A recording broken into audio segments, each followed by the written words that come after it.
कुछ दुखदाई बात हम बताते हैं आपको।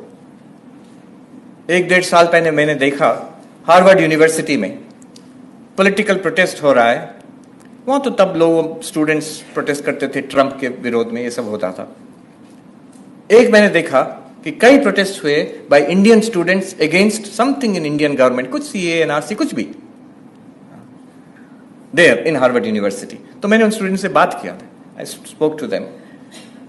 You see, have you ever noticed किस इतने सारे देश से स्टूडेंट्स हैं वहां पर एट हार्वर्ड यूनिवर्सिटी? कभी देखा किसी देश के स्टूडेंट अपने देश के खिलाफ प्रोटेस्ट करते हैं इन इंटरनेशनल फील्ड? कभी नहीं। I never saw it and they also could not से, हाँ ऐसा तो कभी नहीं देखा। क्या उन सब देशों में कुछ गलत नहीं है?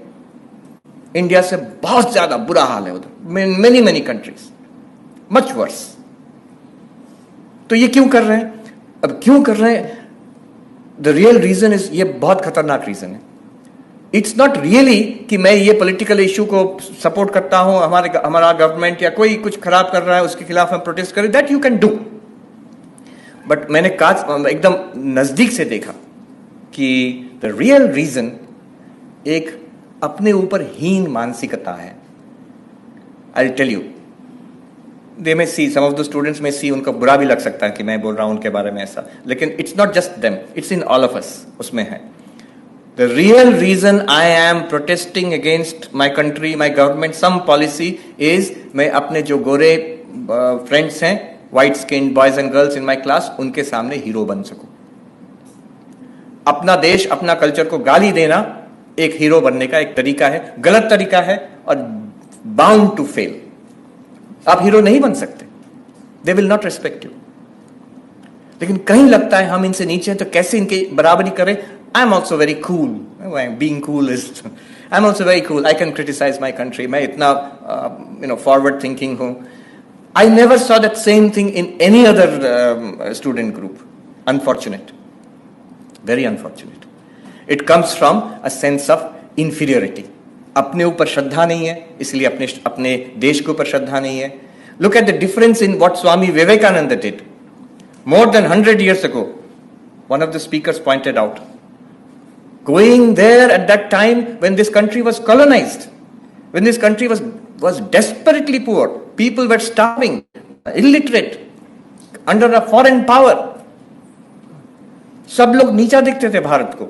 तब के दिनों में जाकर Swami Vivekananda in the West, at no point did he ever once criticize India. Not only that, at every time when India was attacked, he defended India fully. He did not give 1 inch of ground. And when he came back to India, he did not spare us.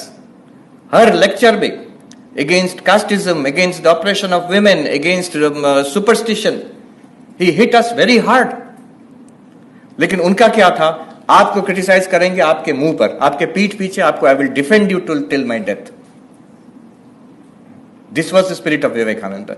In contrast to that, I am sorry to say, there are students की बात नहीं कर रहा हूं, they are young, there are any number of professors in American universities, अच्छी अच्छी positions में हैं, our own intellectuals, Indians, who have made an industry out of criticizing India.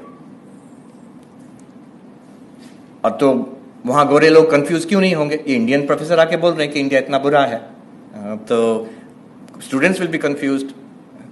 So this is something that it comes from lack of shraddha. I don't have shraddha in myself, I cannot have shraddha in my culture. एक छोटा सा example देते हैं आपको। हम पढ़ रहे थे जब at the peak of the Covid, तो यहाँ का सरकार ने they had made an announcement that इतने बजे क्या वो शब्द, शंख बजेंगे, घंटा बजेंगे, बेल बजेंगे, तो ये सब for a few minutes every day to raise the moral of the people and what not. और तब मैं पढ़ रहा था, तब आई वाज इन न्यूयॉर्क, हमारे बुद्धिजीवी जो इधर हैं उस पर हंसी मजाक उड़ा रहा था, ये क्या गंवारपन है, असली काम करो, ये घंटा बजाने से थोड़ी कुछ घंटा होगा। And you know, I was so hurt by this because I was sitting in New York, और हर दिन 6:30 बजे न्यूयॉर्क में, मैनहट्टन में घंटा बजाते थे, बर्तन बजाते थे, हॉर्न बजाते थे। New York mayor had told them every day at 6:30 PM, जब At that time, COVID infection was at its maximum in the world in New York.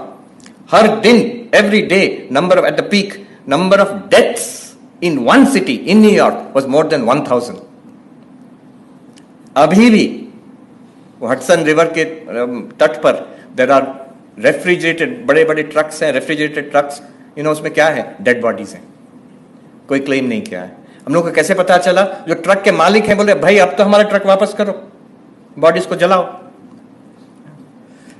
At that time, New York mayor had said, अब now my feeling is people did not know this. हम जब बताए Indians को, उनको पता नहीं था ऐसा हुआ है।